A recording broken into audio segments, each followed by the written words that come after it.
بسم اللہ الرحمن الرحیم۔ السلام علیکم ورحمۃ اللہ وبرکاتہ۔ ناظرین محترم، کیا آپ کو بھی کبھی بے نام سا خوف گھیر لیتا ہے؟ دل گھبراتا ہے، مستقبل کی فکر، لوگوں کی باتوں کا ڈر، ناکامی کا خدشہ۔ آج ہم بات کریں گے خوف کس بات کا، اور جانیں گے حضرت واصف علی واصف کی تعلیمات اور قرآن مجید ہمیں خوف سے آزادی کا کیا راستہ دکھاتے ہیں۔ یہ ویڈیو آپ کے دل کو سکون دے گی انشاءاللہ۔ ناظرین کرام، ویڈیو میں آگے بڑھنے سے پہلے یہ جاننا بھی بے حد ضروری ہے کہ خوف کیا ہے، خوف کی اصل حقیقت، لوگوں کا خوف، مستقبل کا خوف، اور حقیقی خوف کیا ہونا چاہیے، اور آخر میں ہم خوف سے نجات کا عملی نسخہ بتائیں گے۔ انشاءاللہ آپ کو یہ ویڈیو بہت پسند آئے گی۔ ناظرین، خوف کی اصل حقیقت۔ خوف دراصل کیا ہے؟ خوف اس وقت پیدا ہوتا ہے جب انسان خود کو تنہا محسوس کرتا ہے، جب اسے لگتا ہے کہ سب کچھ اسی کے ہاتھ میں ہے۔ اس چیز کو حضرت واصف علی واصف رحمۃ اللہ علیہ اس طرح بیان کرتے ہیں: انسان اس وقت ڈرتا ہے جب وہ خود کو مالک سمجھ بیٹھتا ہے۔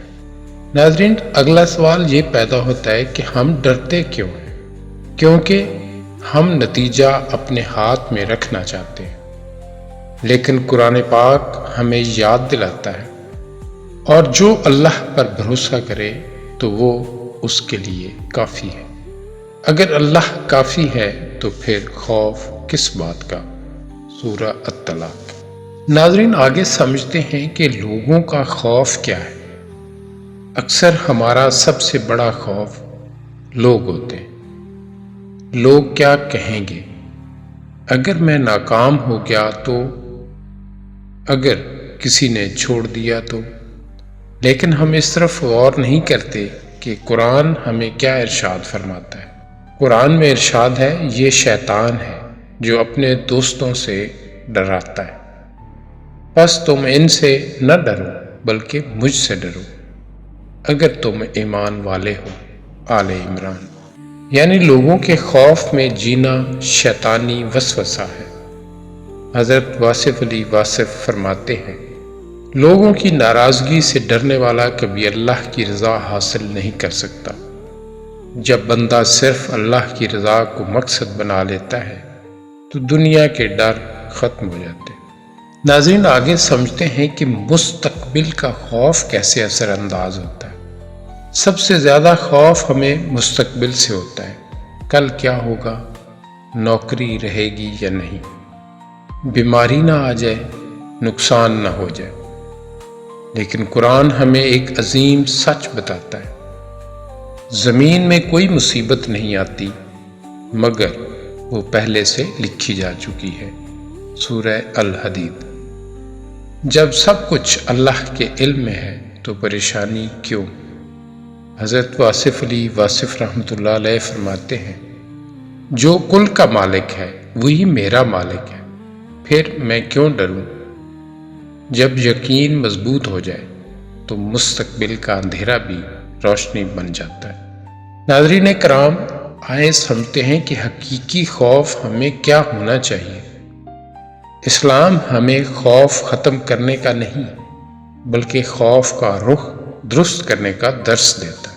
اصل خوف یہ ہے کہ کہیں اللہ ناراض نہ ہو جائے۔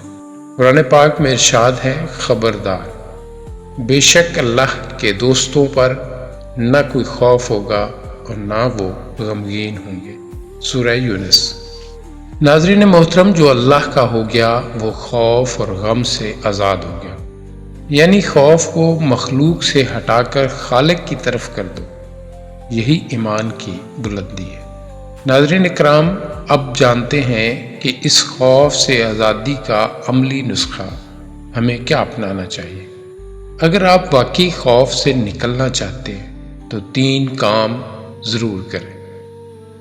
نماز کو مضبوط کریں، کیونکہ سجدہ خوف کو توڑ دیتا ہے۔ ذکر کو اپنا معمول بنائیں، دل کو سکون ملتا ہے۔ نتیجہ اللہ کے حوالے کر دیں، کوشش آپ کی، فیصلہ اس کا۔ حضرت واصف علی واصف فرمایا کرتے تھے، جس نے اللہ کو پا لیا اس نے سب کچھ پا لیا۔ جب دل میں یقین آ جائے کہ میرا رب میرے ساتھ ہے تو خوف خود بخود ختم ہو جاتا ہے۔ ناظرین کرام، آج اپنے دل سے ایک سوال پوچھیں، میں ڈر کیوں رہا ہوں؟ اگر میرا رزق اللہ کے ہاتھ میں ہے، میری عزت اللہ کے ہاتھ میں ہے، میری زندگی اور موت اللہ کے ہاتھ میں ہے، تو پھر خوف کس بات کا؟ آج اپنے دل میں یقین جگائیں اور کہہ دیں، میرا رب میرے ساتھ ہے، خوف کس بات کا؟ ناظرین کرام، اللہ ہم سب کے دلوں کو یقین کی روشنی عطا فرمائے، آمین ثم آمین۔